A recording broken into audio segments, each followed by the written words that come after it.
ఇప్పుడు మనం దీంట్లో పోపు గింజలు వేయడం జరిగింది. ఇవి వేసాక జీలకర్ర, అలాగే సో ఇలా కట్ చేసుకొని, ఇది పక్కా విలేజ్ స్టైల్. ఓకే, పక్కా విలేజ్ స్టైల్లో చేస్తున్నా. ఈ విధంగా దీంట్లో వేసేసి కాస్త బాగా ఆయిల్ బాగా వేడి అయ్యాక ఈ విధంగా వేసినామనుకో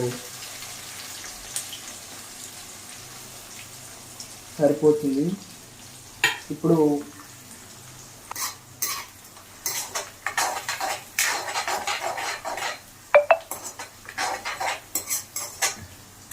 పసుపు వేయాలి.